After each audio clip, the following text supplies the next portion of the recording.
என்னை பின்பற்றி வா. You follow me. என்னை பின்பற்றி. You follow me.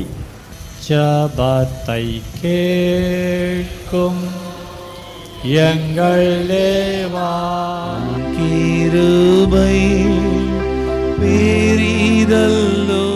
நம்மோடு பேசுகிறவராய் இருக்கிறார். கரங்களை உயர்த்தி கண்களை மூடி தேவ சமூகத்தில், ஆண்டவரே நீர் என்னோடு கூட பேசுகிறவர். ஆண்டவரே, oh you are the God who speaks to us. எங்களோடு கூட நீர் பேசுகிறவர். ஆண்டவரே, உம்மை தேடுகிறோம், உம்மை வாஞ்சிக்கிறோம், உம்மை கர்த்தாவே நாங்கள் நாடுகிறோம், உம்முடைய சமூகத்தை நாங்கள் கர்த்தாவே.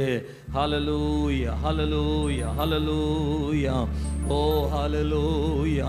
ஆண்டவருடைய முகத்தை பார்த்து என்னோடு கூட பேசும் ஆண்டவரே.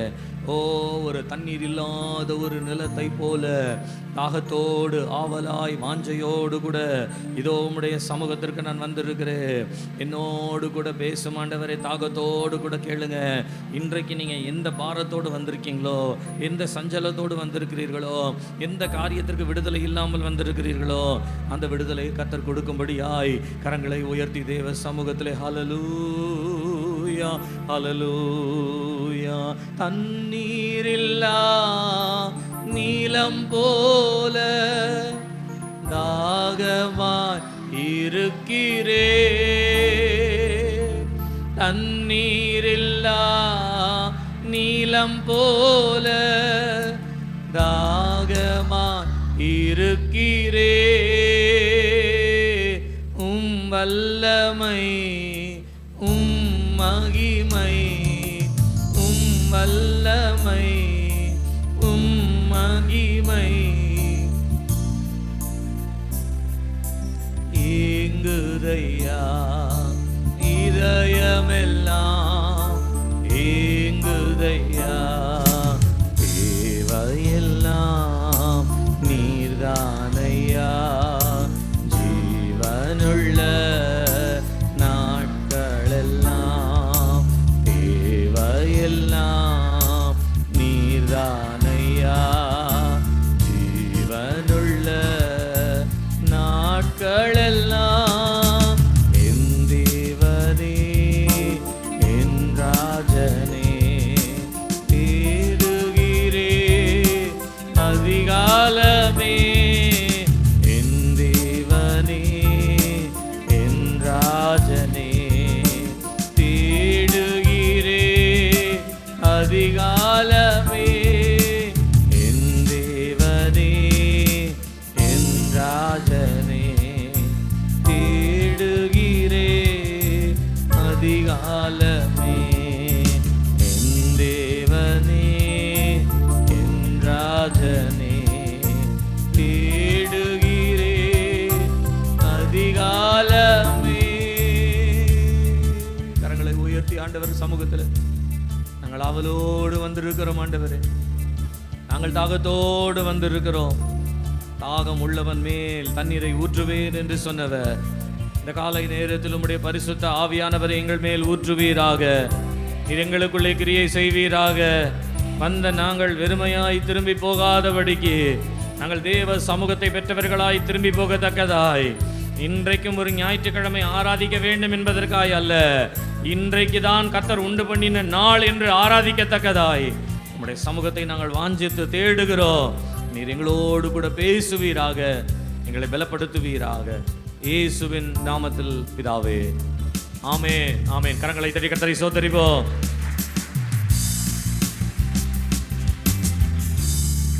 Price the Lord, praise the Lord. மத்தேயு எழுதின சுவிசேஷம் 1ஆம் அதிகாரம் 21வது வசனத்தை நான் உங்களுக்காய் வாசிக்கிறேன். மத்தேயு எழுதின சுவிசேஷம் 1ஆம் அதிகாரம் 21வது வசனத்தை நான் உங்களுக்காய் வாசிக்கின்றேன். அவள் ஒரு குமாரனை பெறுவாள், அவருக்கு இயேசு என்று பெயரிடுவாயாக. ஏனெனில் அவர் தமது ஜனங்களின் பாவங்களை நீக்கி அவர்களை ரட்சிப்பார். கர்த்தருடைய நாமம் மகிமைப்படுவதாக. இந்த நாட்களிலே நாம் இயேசு கிறிஸ்து என்கின்ற ஒரு தலைப்பிலே நாம் செய்தியை கவனித்து வருகின்றோம். நம்முடைய ஆண்டவராகிய இயேசு கிறிஸ்து எப்படிப்பட்டவர் என்று சொன்னால், அவர் வம்ச வரலாறை உடையவர். அப்படியானால் அவர் உலகத்திலே சொல்லப்படுகிற ஒரு கட்டு அல்லது காவிய கதையாய் வந்த ஒரு நாயகன் அல்ல. அவர் சரித்திர நாயகன், வம்ச வரலாறு உடையவர். இரண்டாவதாக அவர் பிறந்தது ஒரு விண்ணகத்தினுடைய வழிமுறையின்படி அவர் பிறந்தாரே அல்லாமல் ஏதோ மனுஷனுடைய சித்தத்தின்படியாய், ஒரு மனுஷனுடைய தீர்மானத்தின்படியாய் இந்த உலகத்திலே வராதபடிக்கு தேவ ஆவியினாலே கர்ப்பம் தரிக்கப்பட்டு அதனாலே இந்த உலகத்திற்கு பிறந்த ஒரு விண்ணக வழிமுறையின்படியாய் பிறந்தவர் என்று நான் உங்களுக்கு சொன்னேன் கடந்த வாரத்திலே.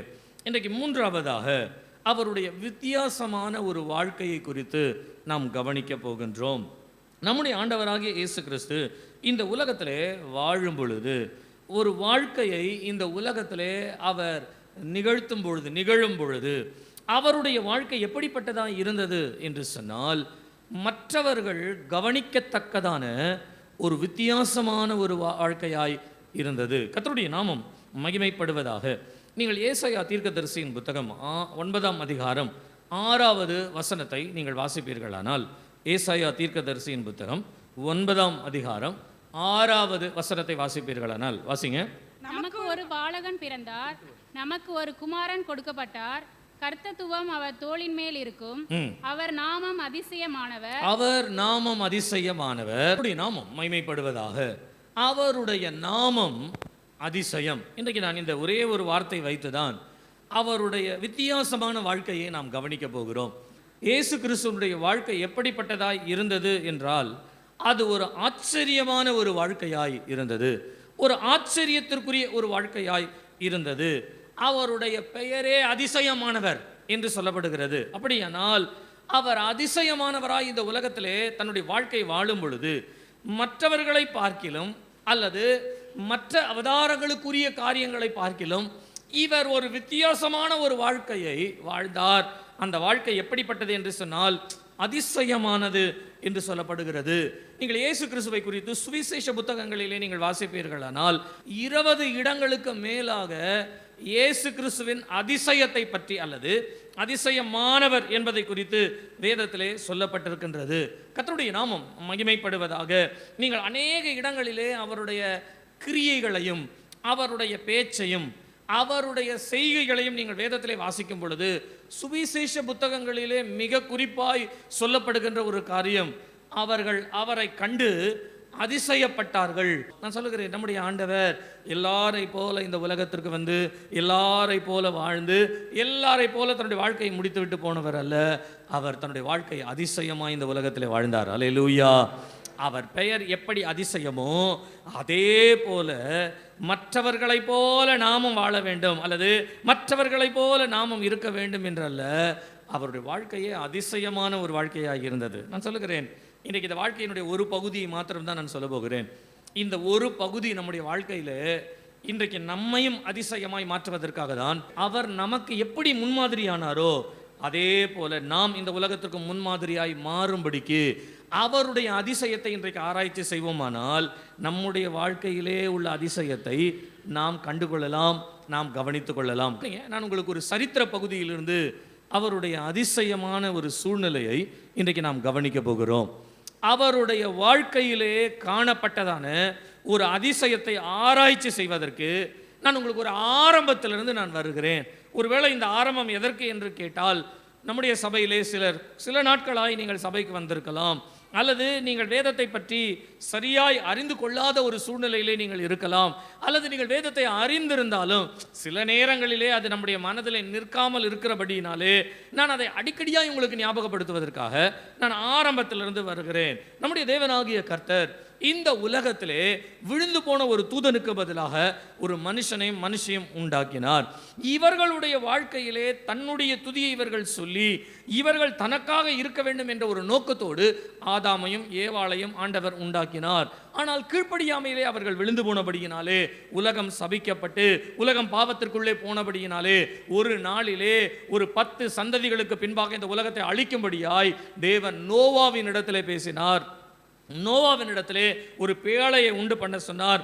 இந்த பேழையை நோவா உண்டு பண்ணின பின்பு நோவாவின் மூலமாய் சந்ததி, 3 பிள்ளைகள் மூலமாய் அடுத்த சந்ததி இந்த உலகத்திற்கு வந்தது. இந்த அடுத்த சந்ததியிலே வந்த ஷேமினுடைய ஒரு சந்ததியில் வந்த ஆபிரகாம், ஆதாமிற்கு 20வது தலைமுறையாய் அவர் வருகிறார். ஆபிரகாம் என்ற ஒரு மனுஷனை கொண்டு ஆண்டவர் தம்முடைய ஒரு சந்ததியை, ஒரு சந்ததியினுடைய ஒரு பகுதியை, நான் சொல்லுகிறேன், உலகம் முழுவதும் இருக்கின்ற பிள்ளைகள் மத்தியிலே ஆபிரகாமை மாத்திரம் தேவன் அழைத்தார். இந்த ஆபிரகாமிற்கு ஈசாக்கு பிறந்து யாக்கோபு பிறந்த பின்பு வேதம் சொல்லுகிறது யாக்கோபிற்கு 12 பிள்ளைகள் பிறந்தார்களாம். 12 பிள்ளைகள் 12 கோத்திரங்களாய் நமக்கு வேதத்திலே சொல்லப்பட்டிருக்கிறது. இதில் யோசேப்பு என்ற ஒரு பிள்ளைக்கு பதிலாக, யோசேப்பு என்ற மகனுடைய பெயருக்கு பதிலாக மனாசே, எப்ராயிம் என்று சொல்லி 2 பிள்ளைகள் அதில் சேர்க்கப்பட்டு 12 கோத்திரங்களாய் அவர்கள் இருந்தார்கள். இந்த 12 கோத்திரங்களை வேதம் எப்படி அழைக்கிறது என்று சொன்னால் இஸ்ரவேலர் என்று அழைக்கிறது. இந்த இஸ்ரவேலர் யோசேப்பினுடைய காலங்களிலே பஞ்சம் வந்தபடியினாலே எகிப்திற்கு போனார்கள். எகிப்திலே 430 வருஷம் குடியிருந்தார்கள். 400 வருஷம் அடிமைத்தனத்திலே இருந்தார்கள். மோசே, யோசுவா என்ற தலைவர்கள் மூலமாய் தேவன் அவர்களை தம்முடைய சொந்த தேசம் ஆபிரகாமுக்கு, ஈசாக்கிற்கு, யாக்கோபிற்கு வாக்குத்தத்தம் பண்ணின அந்த தேசத்திற்கு அவர்களை மறுபடியுமாய் கொண்டு வந்தார்.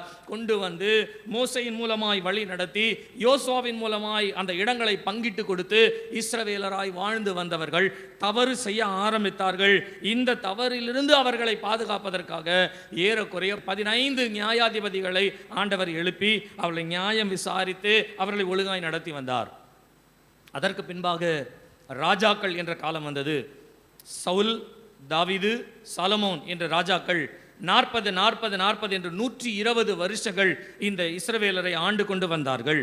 ஆனால் சாலமோனுடைய காலத்திற்கு பின்பாக இஸ்ரவேல் ஜனங்கள் 2 பகுதியாய், 2 ராஜ்யங்களாய் பிரிந்தது. ஒன்று வடக்கு பகுதியில் இஸ்ரவேல் ராஜ்யம் என்றும் தெற்கு பகுதியில் யூதா ராஜ்யம் என்றும் 2 ராஜ்யங்களாய் பிரிந்தது.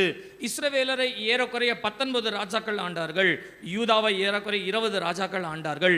இந்த ராஜாக்களுடைய காலங்களிலே நீங்கள் வேதத்தை வாசிக்கும் பொழுது இஸ்ரவேலருக்கு விரோதமாய் அசீரியர்கள் வந்து இஸ்ரவேலர்களை அடிமைத்தனப்படுத்தி இஸ்ரவேல் என்ற ஒரு சாம்ராஜ்யம் இல்லாதபடிக்கு அதை சிதறடித்து போட்டார்கள். அதே போல யூதாவினுடைய ராஜ்யத்தையும் சிதறடிக்கும்படியாய் பாபிலோனியர் வந்தார்கள். பாபிலோன் மூலமாய் இவர்களும் அடிமைத்தனத்திற்கு கொண்டு போகப்பட்டார்கள். இஸ்ரவேலும் யூதாவும் 2 அடிமைத்தனத்திற்குள்ளே போனது. ஆனால் ஒரு 70 வருஷங்கள் கழித்து ஆண்டவர் யூதாவிற்கு சொன்னபடியே நினைவு கூர்ந்து யூதாவை மறுபடியும் ஒரு ராஜ்யமாய் எழுப்பினார். அவர்கள் வாழ்ந்த பகுதி இஸ்ரவேல் என்று அழைக்கப்பட்டாலும் அவர்களை யூதர்களாய், அவர்களை யூதாவினுடைய ராஜ்யமாய் ஆண்டவர் அவர்களை அழைத்து மறுபடியும் அவர்களை கட்டுவித்து இந்த உலகத்திலே பெருகும்படியாய் கர்த்தர் செய்தார். அல்லேலூயா, அல்லேலூயா. இவர்கள் அடிமைத்தனத்திற்கு போகும் பொழுது இவர்களுடைய ஆலயங்கள் எல்லாவற்றையும் இடித்து விட்டு போனார்கள் பாபிலோனியர். ஆனால் இயேசு கிறிஸ்துவினுடைய காலத்திற்கு முன்பாக 500வது வருஷத்திலே செருபாபேல் என்று சொல்லப்படுகிறவருடைய தலைமையின் கீழாக வந்து ஆலயத்தை கட்டினார்கள். 2வது எஸ்ராவின் தலைமையிலே வந்தவர்கள் ஆலயத்திற்குள்ளே போதகத்தை பண்ணினார்கள். அதற்கு பின்பு உங்களுக்கு நெகேமியா என்று சொல்லப்படுகிறவருடைய தலைமையிலே சிலர் வந்து அலங்கங்களை, கோட்டை மதில் செவறுகளை, ஆலயத்தினுடைய செவரல்ல பட்டணத்தினுடைய மதில் அலங்கங்களை கட்டும்படியாய் வந்தார்கள்.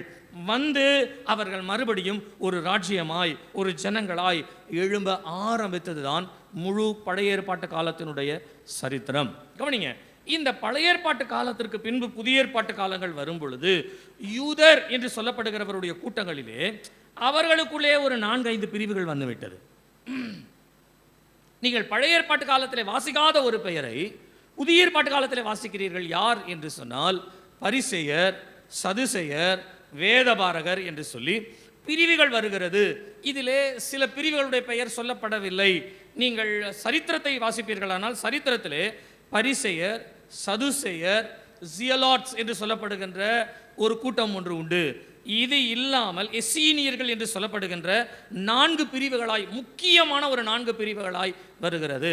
இந்த 4 பிரிவுகளை ஒரு 5 நிமிஷத்தில் எப்படி வந்தாங்கன்னு சொல்லிட்டா இயேசு கிறிஸ்துடைய சம்பவத்துக்குள்ளே நம்ம போகிறதுக்கு நமக்கு மிகுந்த பிரயோஜனமாக இருக்கும். நான் ஏன் இவ்வளோ பெரிய சரித்திரத்தை நான் உங்களுக்கு சொல்கிறேன்னா, நீங்கள் இயேசு கிறிஸ்துவினுடைய அதிசயமான வாழ்க்கையை புரிந்து கொள்ள வேண்டுமானால் இந்த வழிமுறை நமக்கு நிச்சயமாய் தெரிய வேண்டும். கவனிங்க, கவனிங்க. இந்த அடிமைத்தனத்திற்கு யூதர்கள் கொண்டு போகும் பொழுது ஒரு 3 பிரிவுகளாய் அவர்கள் கொண்டு போகப்பட்டார்களாம். ஒன்று, யோயாக்கீம் என்று சொல்லப்படுகிற ராஜாவினுடைய காலத்திலே முதல் தரமாய் அடிமைத்தனையாய் சிலரை கொண்டு போகிறார்கள். அதற்கு பின்பாக யோயாக்கீன் அப்படின்ற ஒருத்தர், யோயாக்கீம்னு ஒருத்தர், யோயாக்கீன்னு ஒருத்தர். இரண்டாவதாக யோயாக்கீனுடைய காலத்திலே அடிமைத்தனமாய் கொண்டு போனார்கள். மூன்றாவது சிதேக்கியா என்று சொல்லப்படுகிற சிதேக்கியா அரசாளும் பொழுது அடிமைத்தனமாய் சிலரை கொண்டு போகிறார்கள். 3 விதங்களிலே அடிமைத்தனமாய் போகும் பொழுது இரண்டாவது சொல்லப்படுகிற யோயாக்கீன் அப்படின்ற ஒரு ராஜாவினுடைய காலங்களிலே ஜனங்களை, யூதர்களை பாபிலோனியர் அடிமையாய் கொண்டு போகும் பொழுது அதற்குள்ளே எசேக்கியல் தீர்க்க தரிசன புத்தகத்தை எழுதின எசேக்கியலை கொண்டு போகிறார்கள். இந்த எசேக்கியல் யார் என்று சொன்னால் அவர் ஒரு ஆசாரியன். தேவனால் ஒரு தீர்க்க தரிசனத்தை அனுப்பப்பட்டு தீர்க்க தரிசன ஊழியங்களை நிறைவேற்றுகிற ஒரு தீர்க்க தரிசியாக வேதத்தில் அடையாளப்படுத்தப்படுகிறார். அவர் ஒரு ஆசாரியன். இந்த ஆசாரியனாகிய எசேக்கியாவை ஏன் கொண்டு போகிறார்கள் என்று சொன்னால், இந்த எசேக்கியேல் அங்கே சென்று ஜனங்கள், அடிமையாய் போன யூத ஜனங்களுக்கு தேவனுடைய வார்த்தையை அவர்களுக்கு சொல்ல வேண்டும். நாங்கள் எங்கள் தேவனை ஆராதிக்க வேண்டும் என்று கேட்கிறார்கள் பாபிலோனியரிடத்திலே. பாபிலோனியர் இறக்கப்பட்டு சொல்லுகிறார்கள், பரவாயில்லை, நீங்கள் ஆராதித்துக் கொள்ளுங்கள், ஆனால் எங்களுக்கு அந்த வார்த்தையை சொல்லுவதற்கு ஆட்கள் இல்லையே என்று கேட்கும் பொழுது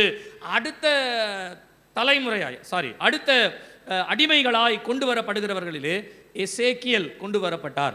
இந்த எசேக்கியேல் பாபிலோனியர்களால் அடிமைப்படுத்தப்பட்டவர்களிடத்திலே வந்து யூதர்களிடத்திலே கர்த்தருடைய வார்த்தை போதிக்கும் பொழுது, இந்த மாதிரி ஒரு ஹாலு, இந்த மாதிரி ஒரு கூட்டங்களாக வந்து நாம் கர்த்தரை ஆராதிப்போன்னு சொன்னால் பாபிலோனியர் என்ன யோசிப்பா, இவங்களுக்குள்ளே எதையாகிலும் பேசி என்ன பண்ணிடுவாங்க, இவங்க ஒரு கூட்டமாக நம்மளை எதிர்க்க ஆரம்பிச்சிருவாங்கன்னு சொல்லி அவர்களை ஒரு கூட்டங்களாய் சேர்த்து ஆராதிக்க விடாதபடிக்கு ஆங்காங்கே நீங்கள் ஆராதித்துக் கொள்ளுங்கள், ஆனால் எல்லாரும் ஒரு இடத்துலலாம் கூடக்கூடாது, உங்களுடைய வீடுகளில் நீங்கள் ஆராதித்துக் கொள்ளலாம் என்று சொல்லும் பொழுது எசேக்கியேல் ஒரு காரியத்தை செய்கிறார். என்னவென்று சொன்னால், ஆங்காங்கே இருக்கிறவர்களுக்கு ஆங்காங்கே கர்த்தருடைய வார்த்தையை பிரசங்கிப்பதற்கு இந்த நாட்களிலே நாம் வீட்டு கூட்டம் என்று சொல்லுகிறோமே, அதே போல ஒரு குறிப்பிட்ட இடங்களிலே வீடுகளிலே ஜெபங்களையும் வேத வசனங்களையும் போதிப்பதற்காக ஏற்படுத்தின சில காரியங்களை அந்த நாட்களிலே உண்டாயிற்று. அப்படி உண்டாகும் பொழுது இந்த எசேக்கியேல் என்ன பண்ணார்னா, இந்த இஸ்ரவேலருக்குள்ளே, யூதருக்குள்ளே இருக்கிறவர்கள் யார் நல்ல வசனத்திலே ஆர்வம் உள்ளவர்கள், தேறினவர்கள், அவர்களுடைய வீடை செலக்ட் பண்ணி அந்த இடத்துல நடத்துவோம் என்று சொல்லி, இப்போ நம்ம இந்த நகர்னு சொல்லி நம்ம ஊரில் நிறைய இடங்கள் இருக்குது இல்லைங்களா, அந்த மாதிரி ஒவ்வொரு நகரத்தை சார்ந்து வருகிற ஒவ்வொரு இடத்தை மையப்படுத்தி அதிலே யார் நன்றாய் வசனத்திலே ஆர்வம் உள்ளவர்கள், வாசிக்கிறவர்கள் என்று சொல்லி அவர்களை தேர்ந்தெடுத்து அவர்களை என்ன பண்ணானா, யூதர்களுக்குள்ளே பிரித்தெடுக்கப்பட்டவர்கள் என்று அவர்களை பிரித்தெடுத்தாராம். இப்ப பிரித்தெடுத்தவர்களுக்கு அவர்கள் எபிரேய மொழியிலே அல்லது கிரேக்க பதத்திலே அவர்களுடைய மொழியிலே அவர்களுக்கு ஒரு பெயர் வைத்தார்கள். என்னவென்று சொன்னால் பரிசேயர். பரிசேயர் என்றால் பிரித்தெடுக்கப்பட்டவர்கள் என்று அதற்கு அர்த்தம். பரிசேயர் என்றால் பிரித்தெடுக்கப்பட்டவர்கள். அப்படியானால் இந்த பிரித்தெடுக்கப்பட்ட பரிசேயர் ஆங்காங்கே ஜபக்கூடங்களை அவர்கள் நடத்துகிறார்கள். ஆங்கிலத்தில் அதற்கு சினகாக் என்று வருகிறது. தமிழிலே அதற்கு ஜபக்கூடம் அல்லது ஜப ஆலயம் என்ற வார்த்தையும் அதிலே உபயோகப்படுத்தப்படுகிறது. பொதுவான ஒரு ஆலயம் அது இல்லை. ஆகையினாலே ஆங்காங்கே ஜப ஆலயம் என்ற ஒரு வார்த்தை, ஜபக்கூட்டம் என்று நம்ம நடத்துகிறோம் இல்லையா, அதே போல ஜப ஆலயம் என்று வருகிறது. அதற்கு தலைவர்களாய் வந்தவர்கள் தான் இந்த பரிசேயர். இப்போ இயேசு கிறிஸ்துடைய காலத்தினுடைய ஆரம்ப நாட்களிலே 500 வருஷத்திற்கு முன்பாகவே எசேக்கியேல் வந்து இதை எல்லாவற்றையும் செய்து முடித்த பின்பு எஸ்ரா வருகிறார். எஸ்ராவினுடைய காலங்களிலே அதே நேரத்தில் அதற்கு முன்பாக செருபாபேல் வந்தார், ஆலயத்தை கட்ட ஆரம்பித்தார், ஆலயத்தை கட்டி முடித்தார்கள். எஸ்ரா வந்து போதனை பண்ண ஆரம்பித்தார். ஆங்காங்கே சிதறி இருக்கிறவர்கள் எல்லாரும் திரும்பி வர அனுப்பப்பட்டார்கள். அவர்கள் எல்லாரும் திரும்பி வர ஆரம்பித்தார்கள். எல்லாரும் திரும்பி வந்து இப்போ ஆலயத்துக்கு வந்தாச்சு. ஆலயம் என்று வந்து விட்டாலும் இந்த பரிசேயருடைய மனசில் என்னென்னா, நம்ம ஒரு ஜபக்கூட்டம் நடத்துகிறோம், இப்போ ஆலயத்துக்கு வந்தால் அங்கெல்லாம் நம்ம நின்று நடத்த முடியாது.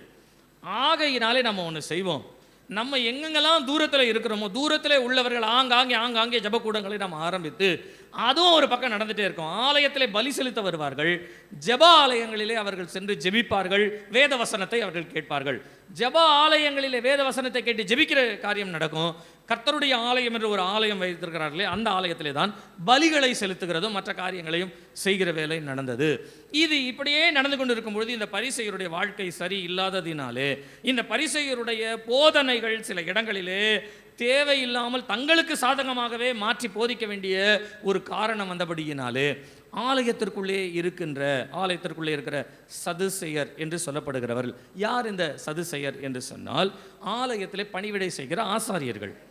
இந்த ஆசாரியர்களுக்குள்ளே ஒரு தலைமையான ஒருவர் சாதோக் என்று சொல்லி ஒருவர் இருந்தார்.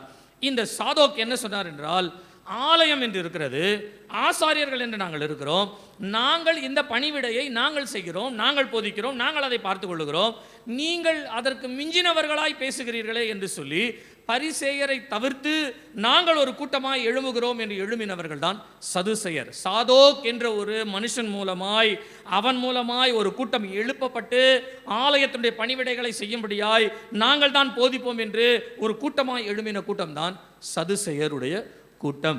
இந்த பரிசேயரும் சதுசேயரும் ஜனங்களை வழி நடத்தும்படியாய் சில காரியங்களை போதிக்கிறார்கள். அப்படின்னு கொஞ்சம் வந்துட்டு அதுவும் ரூட் மாறிடுச்சு. இவங்க 2 பேரும் ஒன்றா சேர்ந்துட்டாங்க. ஜனங்களுக்கு சொல்லிக் கொடுக்க வேண்டிய, ஜனங்களுக்கு கொடுக்க வேண்டிய வசனங்களையும் வார்த்தைகளையும் கொடுக்காதபடிக்கு அவர்கள் கொலை செய்யும்படியாய் ஆலோசனை பண்ணினார்கள் கர்த்தருடைய ஆலயத்தில். அப்போ இதற்கு இடையிலே இவர்களிலிருந்து பிரிந்து இன்னொரு கூட்டம் வந்தது. என்னவென்றால், பரிசுத்தமான வாழ்க்கை வாழ வேண்டியவர்கள் நாம் பரிசுத்தத்தை விட்டு அசுத்தத்தை நாடி பணத்தையும் பொருளையும் வசதியையும் உலகத்துள்ள மேன்மையும் நாடி போகிறோம்.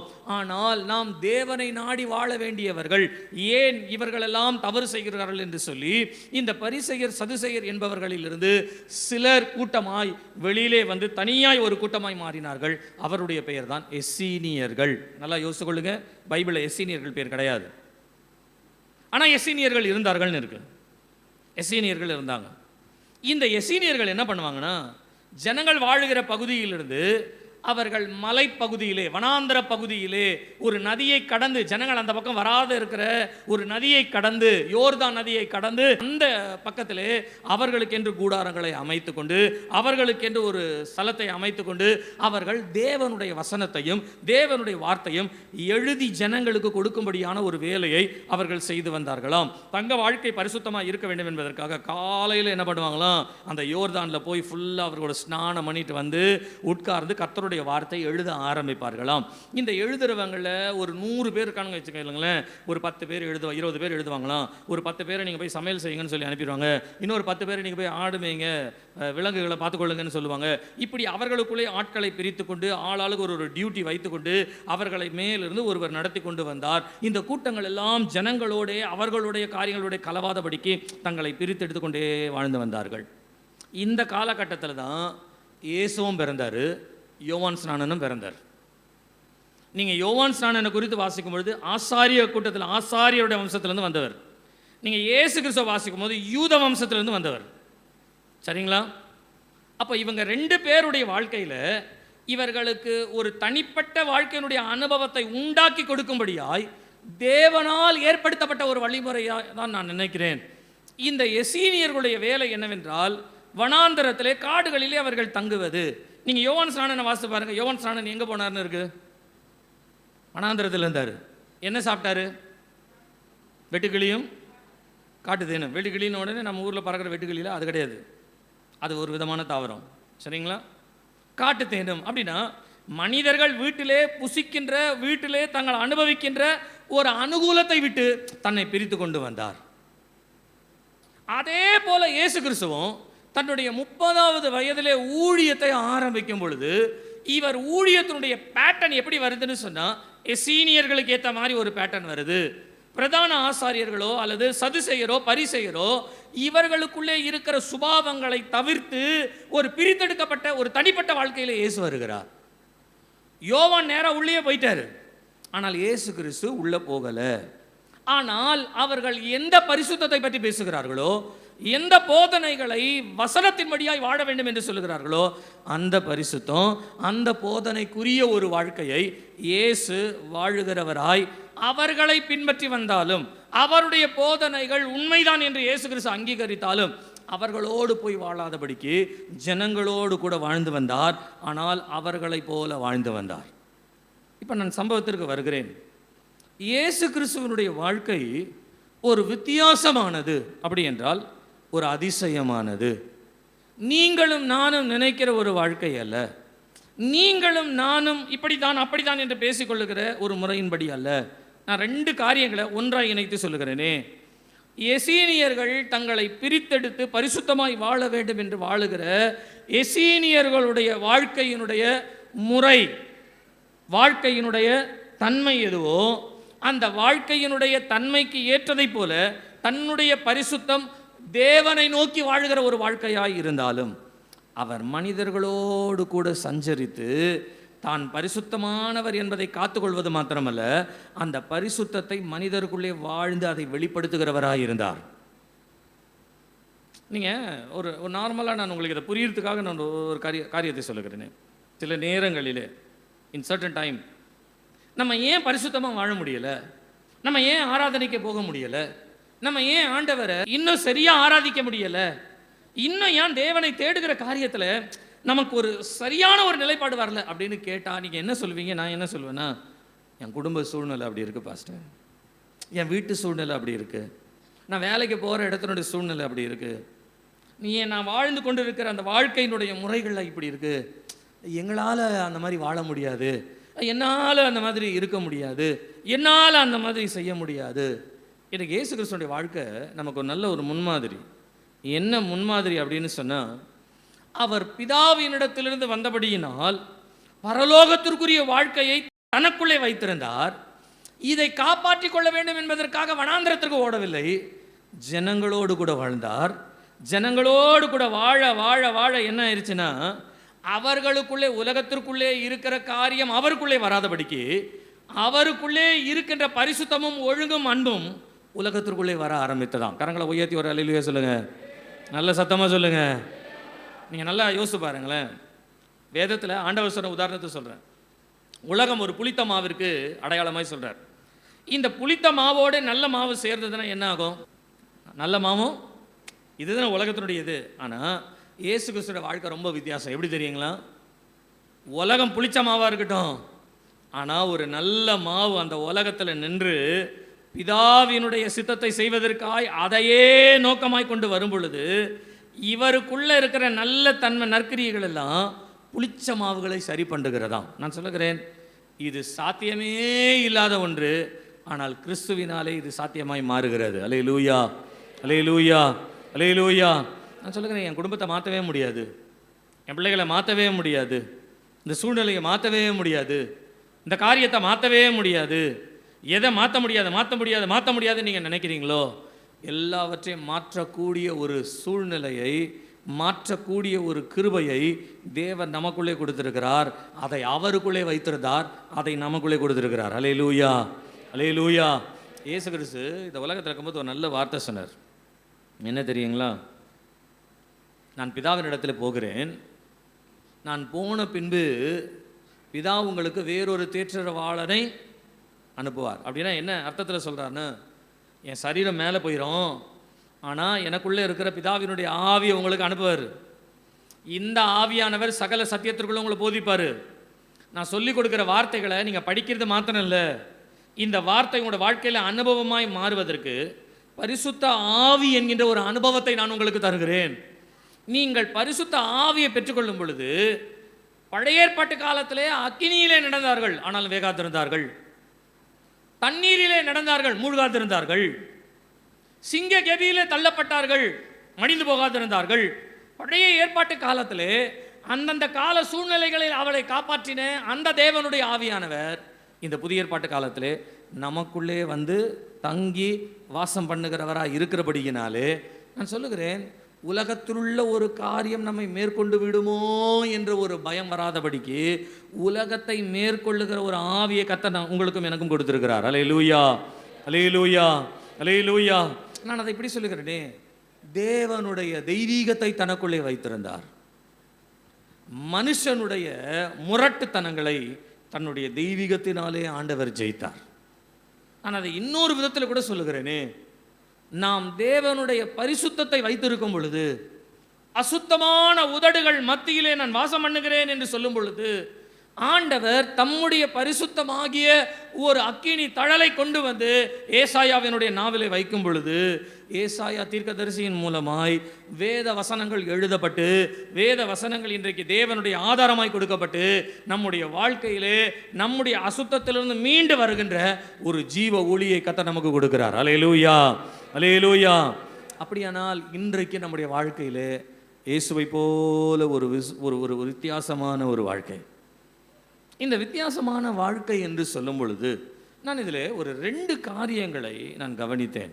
2 காரியங்களை. ஒன்று, ரிலேஷன்ஷிப் வித் காட், ஆண்டவரோடு கூட இருக்கிற ஒரு உறவை இயேசு தனக்குள்ளே காத்து கொண்டார். 2வது, ரெஸ்பான்சிபிள் டுவர்ட்ஸ் மேன், மனிதர்கள் மத்தியிலே தான் என்ன செய்ய வேண்டும் என்ற உத்தரவாதத்தோடு இயேசு கிறிஸ்து இந்த உலகத்திலே வாழ்ந்தார். நான் இயேசு கிறிஸ்துவினுடைய வாழ்க்கையை 2 பகுதியாய் சொல்லுகின்றேன். முதலாவது, தேவனோடு கூட இருக்கிற உறவு, ரிலேஷன்ஷிப் வித் காட். 2வது, அந்த உறவு மனுஷர்களுக்கு எதை கொடுக்க வேண்டும், மனுஷர்களை எப்படி தேவனோடு கூட இணைக்க வேண்டும் என்று ஒரு உத்தரவாதத்தோடு வாழுகிற ஒரு வாழ்க்கை. Responsible towards man. கர்த்தருடைய நாமம் மகிமைப்படுவதாக. இன்னைக்கு நான் தேவனுடைய உறவை பற்றி நான் உங்களுக்கு ஆரம்பிக்கிறேனே.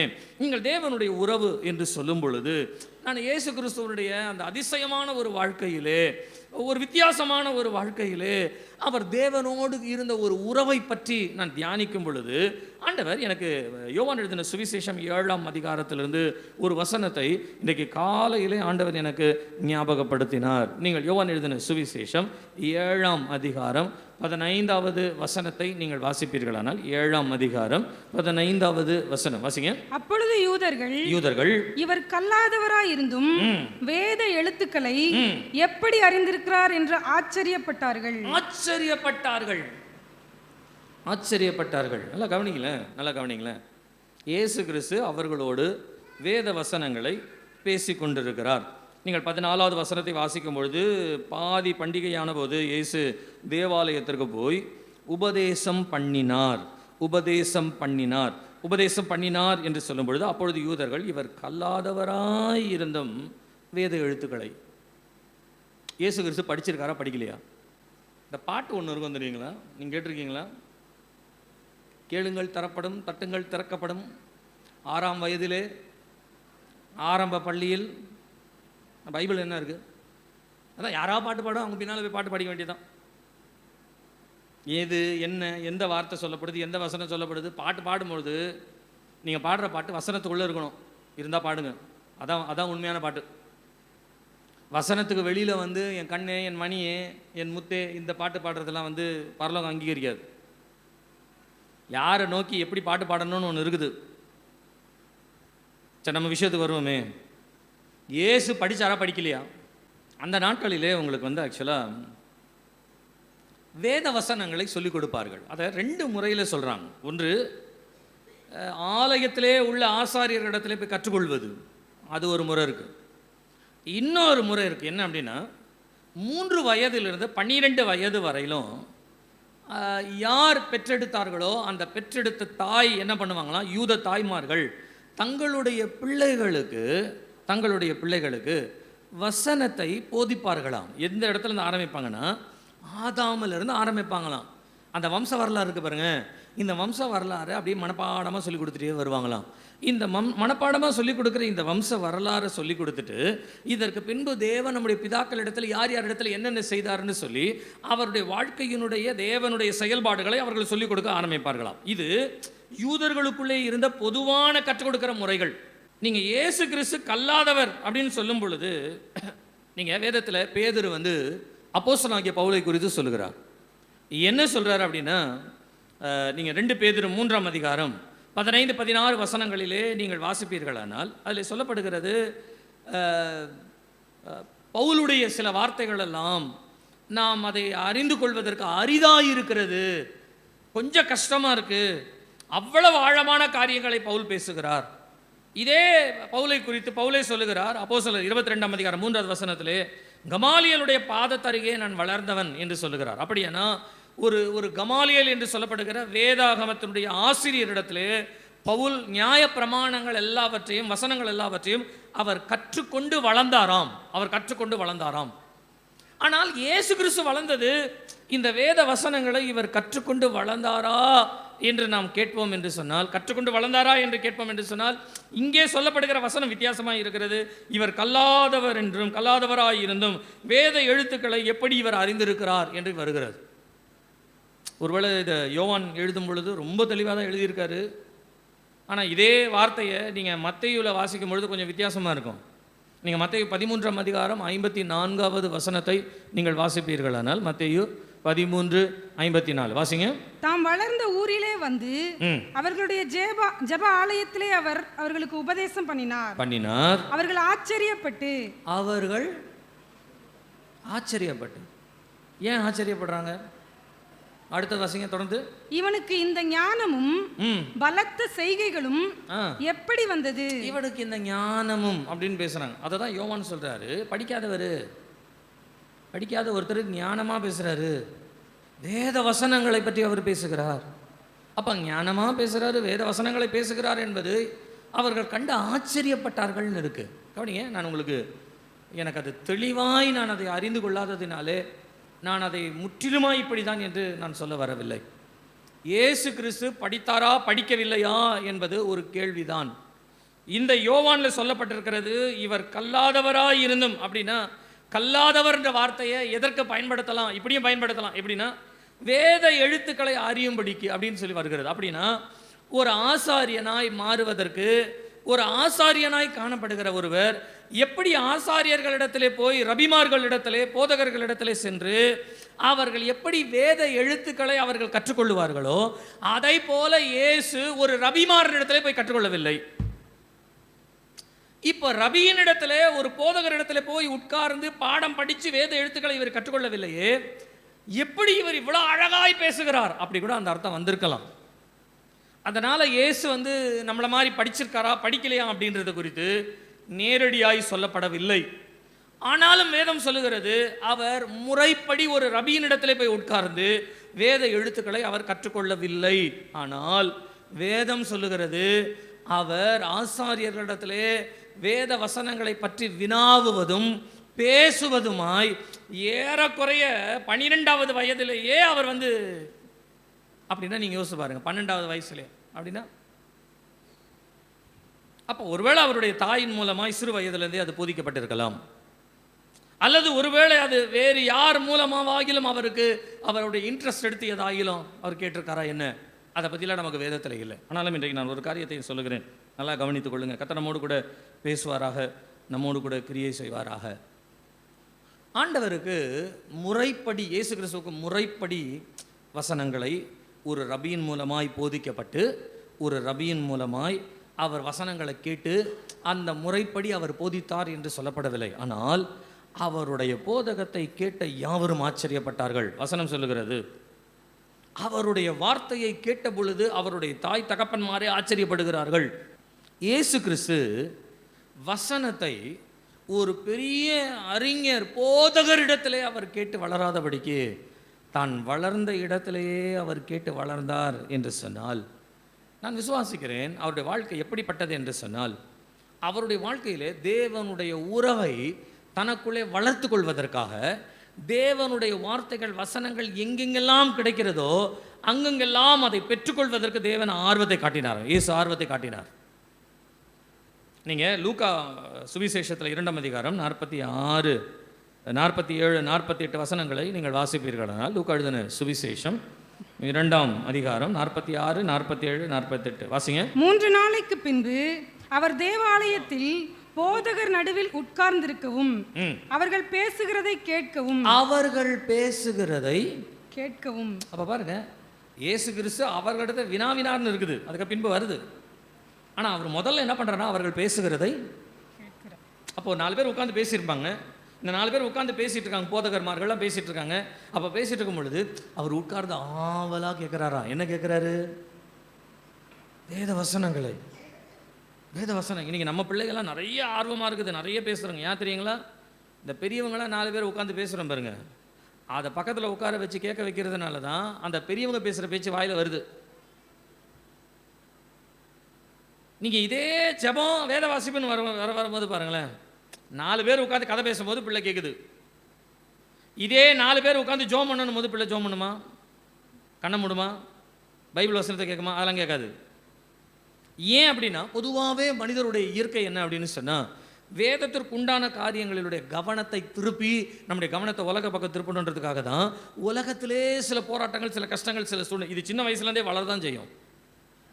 ஆனால் இயேசு வளரும் பொழுது பிதாவோடு கூட இருக்கிற ஐக்கியத்தை காத்துக்கொள்வதற்கு பிதாவை பற்றின வசனங்களை, வார்த்தைகளை அவர் அதிகமாய் கேட்கும்படியாய் கவனத்தை செலுத்தினார். கரங்களை உயர்த்தி ஒரு அல்லேலூயா சொல்லுங்க. அல்லேலூயா, அல்லேலூயா. கவனிங்க, இயேசு கிறிஸ்துவனுடைய நல்ல ஒரு பிதாவோடு ஒருத்தருக்கு ஐக்கியம் இருக்குதுன்னு சொல்கிறதுக்கு நல்ல உதாரணம் என்ன தெரியுங்களா? நல்ல உதாரணம் என்ன தெரியுங்களா? இயேசு கிறிஸ்து வசனத்தை கேட்டார். ஆமென் சொல்லுங்க. அப்போ வசனத்தை கேட்காதவங்கலாம், நான் அடிக்கடி சொல்கிறேன், ஏமாந்துடாதீங்க. வசனத்தை கேட்காம நீங்கள் வீட்டில் ஞாயிற்றுக்கிழமை சர்ச்சுக்கு வராமல் வீட்டில் படுத்து தூங்கினும் போது ஆண்டவர் தரிசனம் கொடுப்பார். உடனே தரிசனம் கிடச்சிருச்சு, கர்த்தர் என்னோடு இருக்கிறார் அப்படின்னு திருப்தி ஆயிரும். ஆனால் அந்த தரிசனம் ஆண்டவர் தான் கொடுத்தாரா தெரியாது.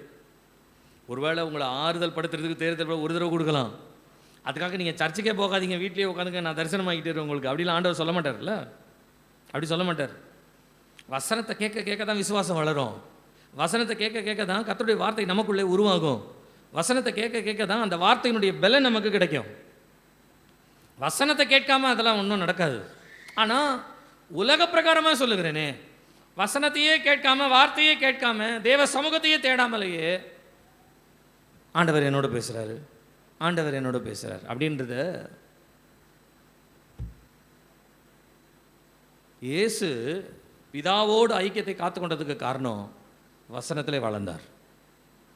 கர்த்தருடைய நாமம் மகிமைப்படுவதாக. என் கருமையான கர்த்தருடைய பிள்ளைகளே, அவருடைய வாழ்க்கையிலே பிதாவை பற்றின ஒரு நோக்கம், பிதாவை பற்றின ஒரு சிந்தை, பிதாவை அறிந்து கொள்ள வேண்டும் என்ற ஒரு ஆவல், பிதாவை குறித்ததான ஒரு ஆர்வம், பிதாவினுடைய அன்பை விளங்கி கொள்ள அவர் எடுத்த ஒரு முயற்சி, பிதாவினை பற்றினதான ஒரு நன்மையை நாம் கற்றுக்கொள்ள வேண்டும் என்று, பிதாவை பற்றி நான் இன்னும் அறிய வேண்டும் என்று, அவரோடு கூட இருக்கிற ஐக்கியத்தினுடைய மேன்மையை இன்னும் காத்துக்கொள்ள அப்போஸ்தலனாகிய பவுல் சொல்லுகிறார், நான் அவரை அறிகின்ற அறிவின் மேன்மைக்காக இந்த உலகத்திலே நான் எதை இழந்தாலும் பரவாயில்லை, ஆனால் நான் இயேசுவை ஆதாயப்படுத்திக் கொள்ள வேண்டும்.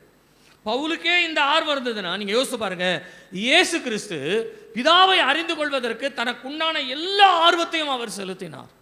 இந்த ஆர்வத்தில் இயேசு கிறிஸ்து அதிகமாய் தன்னுடைய நேரத்தை செலுத்தின ஒரு பகுதி இருக்கிறது என்னவென்றால் ஜெபம். அல்லேலூயா சொல்லுங்க. அவர் ஜெபம் பண்ணார், அவர் ஜெபம் பண்ணார். நீங்கள் மத்தேயு எழுதின சுவிசேஷம் 14ஆம் அதிகாரம் 23ஆவது வசனத்தை வாசிப்பீர்களானால், இயேசு ஒரு மலையின் மேல் ஏறி தனித்து ஜெபம் பண்ணும்படியாய் ஒரு மலைக்கு மேல் ஏறினார் என்று, தனித்து ஜெபம் பண்ணும்படியாய். அப்படி என்று சொன்னால் நீங்கள் யோசிச்சு பாருங்க, தனியாக ஜெபம், ஒரு தனியாக ஒருத்தர் வந்து ஜெபம் பண்ணணும்னு விரும்புகிறார் அப்படின்னு சொன்னால், இந்த தனியாக இருக்கிறதே அதனுடைய அர்த்தம் என்னன்னு சொன்னால், அவரோடு கூட ஐக்கியத்தை உருவாக்கி கொள்வதற்கு, அவரோடு கூட இருக்கிற ஐக்கியத்தை, உறவை வளர்த்து கொள்வதற்கு இயேசு அடிக்கடியாய் தன்னை தனிமைப்படுத்தி கொண்டாராம். 26ஆம் அதிகாரம் 39ஆவது வசனம் சொல்லுகிறது, பிதாவினுடைய சித்தத்திற்கு ஒப்பு கொடுத்து அவர் ஜெபம் பண்ணினார். மார்க் எழுதின சுவிசேஷம் 1ஆம் அதிகாரம் 35ஆவது வசனம் சொல்லுகிறது, அதிகாலையிலே இருட்டோடு எழுந்து புறப்பட்டு வனாந்தரமான ஓரிடத்திற்கு போய் அங்கே ஜெபம் பண்ணினார். அதிகாலையிலே இருட்டோடு வனாந்தரமான இடத்திற்கு சென்று.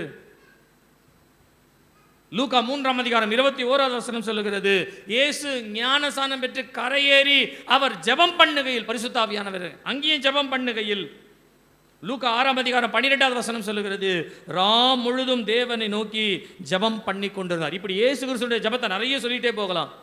நான் உங்களுக்கு சொன்ன பகுதியை தனித்து ஜெபம் பண்ணார், அதிகாலையில் இருட்டோடே ஜெபம் பண்ணார், ராம் முழுதும் ஜெபம் பண்ணார். நீங்க யோசிச்சு பாருங்க, இயேசு கிறிஸ்து தன்னுடைய சீஷரோடு கூட ஜெபித்தார்னு பைபிள்ல இருக்கு. மார்த்தாள் மரியாளுடைய சகோதரனாகிய லாசருவை உயிரோடு எழுப்புவதற்கு அவர் கல்லறையில போய் ஜெபித்தார்னு இருக்கு. தன்னுடைய கடைசி நாட்களிலே இந்த உலகத்தில் பிதாவின் சித்தத்திற்கு ஒப்பு கொடுத்து கெத்செமனே தோட்டத்தில் போய் ஜெபித்தார்னு இருக்கு. இப்படி அநேக இடங்களிலே ஜெபித்த ஜெபங்களும் வேதத்திலே உண்டு, எல்லா ஜெபங்களும் உண்டு. ஆனால் பர்டிகுலராக சொல்லப்படு, தனியாக ஜெபம் பண்ணாராம், ராம் முழுசும் ஜெபம் பண்ணாராம், அதிகாலையில் எழுந்து ஜெபம் பண்ணாராம். நான் சொல்லுகிறேன், இந்த தனிமையாய் ராம் முழுதும். நீங்கள் நைட்டு ஜெபம்லாம் பண்ணியிருக்கீங்களா? நைட்லாம் ஜெபம் பண்ணியிருக்கீங்களா? நைட்லாம் வேதம் வாசித்திருக்கீங்களா? ஒரு ராம் முழுதும் ஒரு கூட்டத்தில் உட்காந்து, ஒரு ஜப கூட்டத்தில் உட்காந்து ஜபம் பண்ணும்பொழுதே தூக்கம் வந்துடும் இல்லை? சிலருக்கெல்லாம் பகலில் வந்து இங்கே ஆலயத்தில் உட்காந்தாலே தூக்கம் வந்துடுது, தபக்குன்னு கண்ண முடியும், அவ்வளோதான். கேட்டால் உங்களுக்கு என்ன தெரியும் பாஸ்டர், என் நிலைமை என்னன்னு எனக்கு தான் தெரியும் அப்படின்லாம் பேசிக்கலாம். அதனால் ஒன்றும் இல்லை. ஒவ்வொருத்தருக்கும் ஒரு சூழ்நிலை கர்த்தர் அறிவார். அந்த சூழ்நிலை தேவனுக்கு மாற்றணும் தெரிஞ்சுக்கிட்டோம், அதனால் ஒன்றும் இல்லை. But what I want to say is, நம்ம தனிமையாக ஆண்டவரோடு செலவு பண்ணும் பொழுது, தனிமையாக இருட்டோட காலையில் எழுந்து, வேதத்தில் இருக்க காலையில் இருட்டோடு எழுந்து அவர் வனாந்தரமான இடத்துக்கு போனாராம். இயேசு கிறிஸ்து காலங்களெல்லாம் நம்மளை மாதிரி ஹைவேஸாக இருந்திருக்கோம். நீங்கள் யோசிச்சு பாருங்கள். அவங்க வீடுகளிலே அந்த நாட்களிலே ஒட்டகங்களை உபயோகப்படுத்துவாங்க, கழுதைகளை உபயோகப்படுத்துவாங்க. மோஸ்ட்லி கழுதைகள். இந்த கழுதைகள்லாம் நிற்க வைக்கிறதுக்கு என்ன, நம்ம ஊர்லாம் பார்க்குறீங்களே, இப்போ எல்லாம் கார் வாங்கி வச்சுருக்காங்க. எங்கே வச்சுருக்காங்க சொல்ல? கார் வாங்கி எங்கே வைக்கிறாங்க? நம்ம போகிற தெருவில் தான் வைக்கிறாங்க காரை. அவங்க வீட்டில் தனியாக கார் வைக்கிறதுக்கு இடம் இருக்குது? கார் வைக்க இடம் கிடையாது, ரோட்டில் தான் வைக்கிறாங்க. அதை போல் அந்த நாட்களில் எல்லார் வீட்டுக்கும் கழுதை இருக்கும். கழுதெல்லாம் எங்கே இருந்திருக்குன்னு சொன்னால் வசதியானவங்க வீட்டுக்குள்ளே இருந்திருக்கும். அதுக்குன்னு முன்னணி வச்சுருப்பாங்க. வசதி இல்லாதவங்களாம் அப்போ ரோட்டில் இருட்டோடு அப்படின்னா, நம்ம அந்த நாளில் ரோட் லைட் இருக்குதான்னு தெரியாது. ரோட் லைட்டே கிடையாது, தெரு விளக்குன்றதே கிடையாது. வீட்டுக்கு விளக்கு இருக்குது, தெருவில் விளக்கு கிடையாது. தெருவில் விளக்கு இல்லாமல் அதிகாலையில் எழுந்து அப்படின்னு சொன்னால் யோசித்து பாருங்க. பிதாவின் மேல் அவர் வைத்திருந்த ஒரு வாஞ்சை, லைட் இல்லைன்றதை பற்றி கவலைப்படலை. அதே நேரத்தில் ரோட்டில் நடுவில் என்னென்ன இருக்கும், கழுது இருக்குமே, ஒட்டகம் இருக்குமே, அதை பற்றி கவலைப்படலை. அல்ல இங்கேருந்து அவ்வளோ தூரம் போகிறதுக்கு என்னென்ன இடையூறு வருமோ அதை பற்றி கவலைப்படலை. இயேசு எதை பற்றியும் கவலைப்படலை. நான் பிதாவோடு என்னுடைய நேரத்தை செலவு செய்ய வேண்டும், பிதாவோடு என்னுடைய நேரத்தை. அதுக்கு எவ்வளோ பெரிய கரையை கொடுத்தாலும் பரவாயில்ல, எவ்வளோ பெரிய சூழ்நிலை வந்தாலும் பரவாயில்ல, என்ன தடைகள் வந்தாலும் பரவாயில்ல, நான் கொஞ்சம் நேரம் ஆண்டவரோட நேரத்தை செலவு பண்ண போகிறேன். அல்லேலூயா, அல்லேலூயா. நான் சொல்ல, சில நேரங்களில் நம்முடைய இருதயத்தில் துக்கம் வரும்பொழுது ஆண்டவர் சமூகத்தில் உட்காந்து அழுது நம்ம பேசுறது சொல்கிறது உண்டு. ஆனால் வேதம் சொல்லுகிறது, அவரோடு நம்முடைய உறவை வளர்த்து கொள்வதற்கு, ரிலேஷன்ஷிப்பை வளர்த்து கொள்வதற்கு, நான் வேதத்தை வாசித்த வரையிலும் சொல்லுகிறேன், நம்முடைய ஆண்டவராகிய இயேசு கிறிஸ்து எந்த இடத்துலையும் பிதாவை விட்டு கொடுக்கவே இல்லை, விட்டு கொடுக்கவே இல்லை. மத்தேயு 19 அதிகாரத்தை வாசித்து பாருங்களேன். ஒரு வாலிபன், ஒரு அதிகாரத்தில் உள்ள ஒரு வாலிபன் இயேசுவை வழியிலே பார்த்து முழங்கால் படிக்கிட்டு, நல்ல போதகரே அப்படின்னு சொல்கிறான். நல்ல போதகரே சொன்ன உடனே இயேசு என்ன சொன்னார்? பா சொன்ன உடனே பாருங்க, பார்த்தீங்களா? ஆண்டவர் கொஞ்சம் நேரம் யோசிக்கலை. அவர் அப்படியே மெதுவா, என்னப்பா நீ என்னைய போய் நல்லவன் சொல்கிற அப்படின்லாம் வழியில் ஆண்டவர் தெரியுங்களா? உடனே சொன்னார், பிதாவை தவிர ஒருவனும் நல்ல, நீ என்னையே நல்லவனு கூப்பிடாத, என்னை நல்லவனு சொல்லாத. அப்படின்னா பிதாவிற்குரிய கணத்தையும், பிதாவிற்குரிய ஸ்தானத்தையும், பிதாவிற்குரிய மேன்மையும் இதை மற்ற எந்த ஒரு சூழ்நிலைக்கு யாருக்குமே கொடுக்கக்கூடாது என்கின்ற ஒரு சரியான ஒரு ஐக்கியத்திலே பிதாவோடு இயேசு இருந்தார். எனக்கு யோசித்து பாருங்க, நம்முடைய ஜெப வாழ்க்கையில் உண்மையாக ஆண்டவரோட ஐக்கியமாக இருக்குமா? இல்லை பிதாவை விட்டு விட்டுட்டு ஆண்டவரை விட்டு கொடுத்துட்டு, இயேசு கிறிஸ்துவை விட்டு கொடுத்துட்டு, கல்யாணத்துக்கும் மொட்டை அடிக்கிறதுக்கும் மற்ற காரியங்களுக்கும் ஞாயிற்றுக்கிழமை ஆனாலும் பரவாயில்ல, ஆண்டவர் பார்த்துக்குவார், அதெல்லாம் ஆண்டவருக்கு தெரியும்னு சொல்லி ஞாயிற்றுக்கிழமை ஆராதனைக்கு கூட வர முடியாத ஒரு முக்கியமான ஒரு வேலை நமக்கு வருதுன்னு சொன்னால், நான் சொல்லுகிறேன், நீங்கள் யோசித்து கொள்ளுங்க, நம்முடைய முடிவு பரிதாபமாக தான் போய் முடியும், பரிதாபமாக தான் முடியும். ஞாயிற்றுக்கிழமை ஆராதனையிலே ஆண்டவரை தேடுகிற காரியத்திலே, கர்த்தரை தேடுகிற காரியத்திலே, ஜெபத்திலே, வேத வாசிப்பிலே, அவருடைய சத்தியத்தை, அவருடைய வார்த்தையை, அவருடைய சத்தத்தை கேட்கிற காரியங்களிலே எந்த இடத்திலே நாம் குறைவுபடுகிறோமோ அந்த குறைவு, ஒரு வேளை நான் சொல்லுகிறேன், ஒரு வேளை தேவனே அதை அறியத்தக்கதான சூழ்நிலை இருக்குமானால் கர்த்தரை பலப்படுத்துவாராக, தைரியத்தை தருவாராக, சரி செய்வாராக. ஆனால் அதையும் விட்டு மற்றவர்களுக்கு ஆண்டவரை விட்டு மற்றவர்களுக்கு முக்கியத்துவம் கொடுக்கிற எந்த காரியத்தையும் விசுவாசிகள் செய்யாதபடிக்கு நீங்கள் உங்களை காத்துக்கொள்ள, உங்களை தயவாய் இந்த காலை நேரத்தில் ஆண்டவர் உங்களோடு கூட பேசுவாராக, உங்களோடு கூட கிரியை செய்வாராக. நீங்கள் இயேசு கிறிஸ்துவினுடைய வசனங்களை, வார்த்தைகளை அந்த காஸ்பல்ஸில் நீங்கள் வாசித்து பாருங்களேன். நான் உங்களுக்கு புரியும்படியாய் ஒரு 10 வசனத்தை மாத்திரம் நான் சொல்கிறேன். உங்களுக்கு 10 வசனம் மாத்திரம் சொல்கிறேன். இயேசு கிறிஸ்துவினுடைய பேசும் பொழுது, மற்ற இடத்துல பேசும் பொழுது அவர் சாதாரணமாய் பேசின வார்த்தைகள். யோவான் 7 அதிகாரம் 21 வசனம் சொல்லுகிறது, பிதாவினுடைய சித்தத்தின்படி செய்கிறவனே. பிதாவின் சித்தத்தை பற்றி தான் பேசுகிறார். எனக்கு இது பிடிக்கும், எனக்கு அது பிடிக்கும், எனக்கு இதை செய்யுங்க, எனக்கு அதை செய்யுங்க, அப்படிலாம் கிடையாது. பிதாவின் சித்தத்தை பற்றி பேசுகிறார். நீங்கள் மத்தேயு 10 அதிகாரம் 20 வசனத்தை வாசிப்பீர்களானால், பிதாவினுடைய ஆவியானவரை பற்றி பேசுகிறார். அதே 10ஆம் அதிகாரம் 32வது வசனத்தில் பிதாவிற்கு முன்பாக அறிக்கை பண்ணுகிறதை பற்றி பேசுகிறார். நீங்கள் 13ஆம் அதிகாரம் 43வது வசனத்தில் பிதாவினுடைய ராஜ்யத்தை பற்றி பேசுகிறார். 16ஆம் அதிகாரம் 27வது வசனத்தில் பிதாவினுடைய மகிமையை பற்றி பேசுகிறார். 18ஆம் அதிகாரம் 10வது வசனத்தில் பிதாவினுடைய சமூகத்தை பேசுகிறார். எந்த இடத்துக்கு பிதா பிதா பிதா பிதா பிதான்னு தான் பேசுகிறார் ஆண்டவர். பிதாவை பற்றி தான் பேசுகிறார். நீங்கள் யோவான் எழுதின சுவிசேஷம் 6ஆம் அதிகாரம் 65வது வசனத்தை நீங்கள் வாசித்து பாருங்களேன். பிதாவினுடைய அருள் என்று சொல்லுகிறார். 10ஆம் அதிகாரம் 29வது வசனத்தில் பிதாவின் கையிலிருந்து ஒருவரும் உங்களை பறிக்க முடியாது என்று சொல்லுகிறார். 14ஆம் அதிகாரம் 2வது வசனத்தில் பிதாவினுடைய வீட்டிலே அநேக வாசஸ்தலங்கள் உண்டு என்று சொல்லுகிறார். பிதாவினுடைய வீடுன்னு சொல்றார் பரலோக ராஜ்யத்தை. 15ஆம் அதிகாரம் 10வது வசனத்தில் பிதாவினுடைய கற்பனைகளை கை கொள்ளுகிறவனே. நீங்கள் இயேசுவினுடைய வாழ்க்கையில் அவர் யாரை பற்றி பேசுகிறார் அப்படின்னு சொன்னால் பிதாவை பற்றி மாத்திரம் தான் பேசுகிறார். அல்லேலூயா சொல்லுங்க. அப்போ நீங்களும் நானும் யாரை பற்றி பேசணும்? இயேசுவை பற்றி தான் பேசணும். ஒரு அல்லேலூயா சொல்லுங்க. 2 பேர் பேசிக்கொள்வார்கள். அதை பரலோகத்தில் இருக்கிற தேவன் கவனமாய் கேட்பார். நீங்கள் என்ன பேசுகிறீங்க அப்படின்னா 2 பேர் பேசுவாங்களா? என்ன பேசணும்? இயேசுவை பற்றி பேசணும். இப்போ சர்ச்சை முடிஞ்சுதா? ஆலயத்தை விட்டு நீங்கள் வீட்டுக்கு போகும்போது ஒருத்தர் பேசி என்ன பேசுவோம் சொல்லுங்கள்? என்ன பேசுவோம்? புருஷன் கேட்பார் மனைவிக்கிட்ட, என்னம்மா இன்றைக்கி சிக்கன் வாங்கலாமா மட்டன் வாங்கலாமா? வாழ்நாளெல்லாம் தின்னே தான் நம்ம வாழ்க்கை போகுது ஒழிய நீங்கள் சாப்பிட்டதுனால உங்களுக்கு என்ன இருக்குது அப்படின்னு கேட்டால் ஒன்றும் இல்லை. 3 வேளையும் நல்லா சாப்பிட்றோம். 1 மணி நேரம் முழங்காலில் நிற்க முடியுமா நம்மளால்? அப்புறம் எதுக்கு சாப்பிட்றோம்? பெலன் எதுக்கு?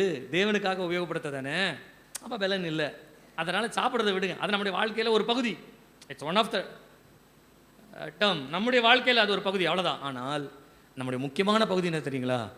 இன்றைக்கி சர்ச்சுக்கு போனோம், என்ன பேசினார், என்ன கேட்டோம், எதை நம்முடைய வாழ்க்கையில் அபியாசப்படுத்துறது, எப்படி இன்னும் ஆண்டவரோடு நெருங்கிறது, இன்னும் ஆண்டவருக்குரிய காரியங்கள் என்ன. வீட்டில் ஒரு பொருள் வாங்கினா கூட இது ஆண்டவருக்கு பிரியமா, இதை ஆண்டவர் ஏற்றுக்கொள்வாரா, வீட்டில் ஒரு வார்த்தை பேசும் பொழுது இந்த வார்த்தை வீட்டில் நம்ம பேசலாமா, கர்த்தருக்கு பிரியமா, இதை போல் ஒவ்வொரு காரியத்திலும் கர்த்தர் கர்த்தர் கர்த்தர் ஆண்டவர் ஆண்டவர் நீங்கள் நினச்சிக்கொள்ளுங்க.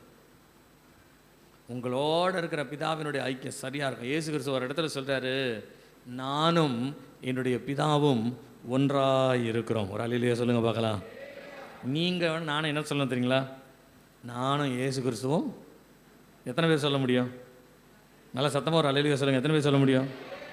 அல்லேலூயா. இத்தனை சத்தம் வர்றதுக்கு கர்த்தர் உங்களை ஆசீர்வதிப்பாராக. நானும் ஏசப்பாவும் ஒன்றா இருக்கும். உங்களை ஏசப்பா விட்டு ஒரு வேலை பிரிச்சிடக்கூடாது, ஒரு குடும்பம் பிரிச்சிடக்கூடாது, ஒரு சூழ்நிலை பிரிச்சிடக்கூடாது. ஏதாகிலும் ஒரு பாதகமான காரியங்கள் வரும் பொழுது ஆண்டவர் என்னை விட்டுட்டார் என்று ஆண்டவரை விட்டு பிரிச்சிடக்கூடாது. நீங்கள் கர்த்தரோடு இருந்து பாருங்களேன். கர்த்தரோடு இருந்து பாருங்களேன். கொஞ்ச நாள் யார் யார் என்னென்ன பேசுகிறாங்களோ பேசுகிறோன்னு விட்டுருவார்.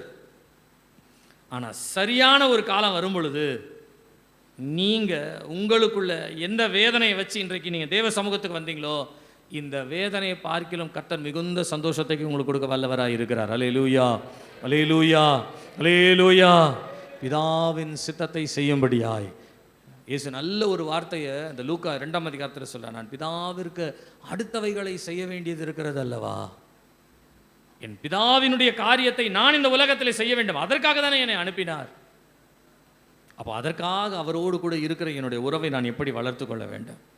நம்முடைய ஜெப வாழ்க்கை கொஞ்சம் மாறணுங்க. ஜெப வாழ்க்கை மாறணும்.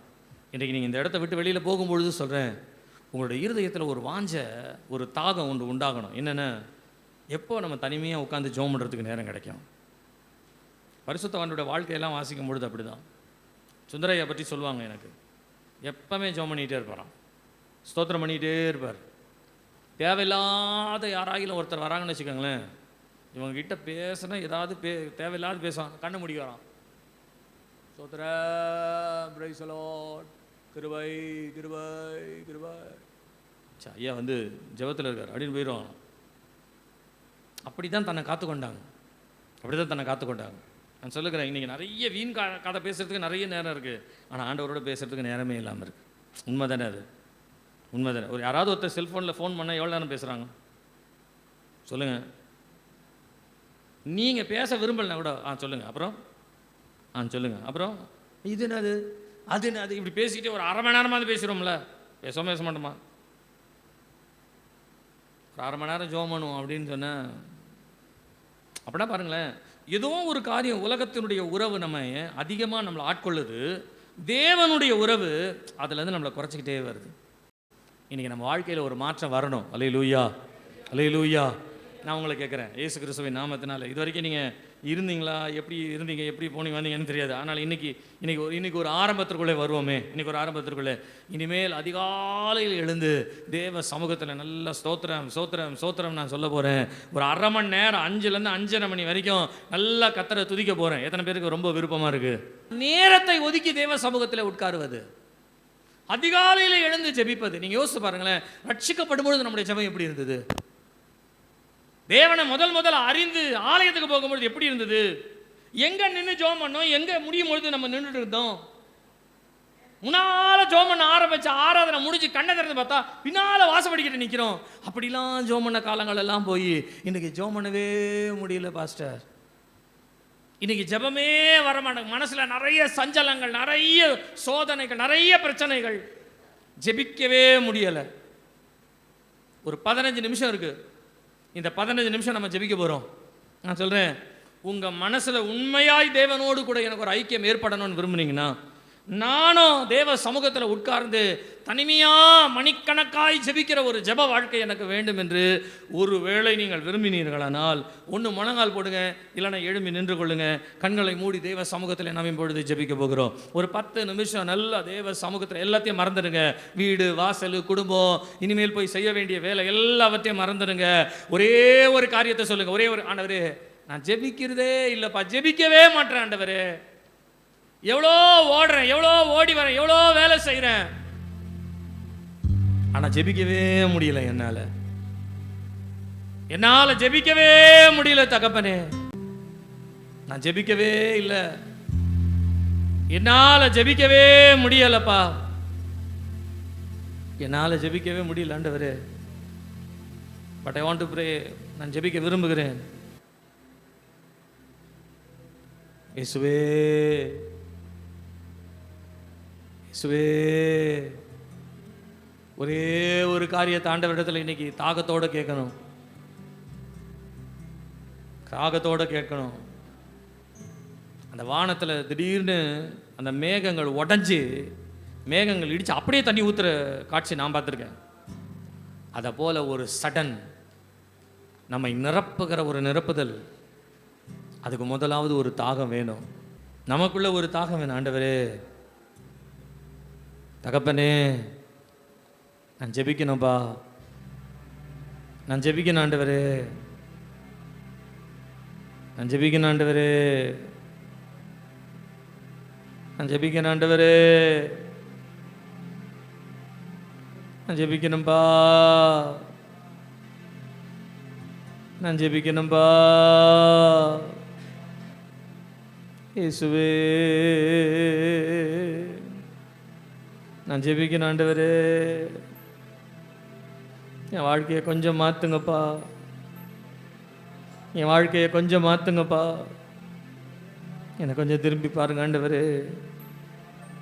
நான் பண்ணுற ஜெபம் எனக்கே திருப்தி இல்லை, நான் வாழ்கிற வாழ்க்கை எனக்கே திருப்தி இல்லை. நான் உம்மை நோக்கி கூப்பிடுகிற, உம்மை நோக்கி பார்க்கிற காரியங்கள் எனக்கு ரொம்ப குறைவு ஆண்டவரே.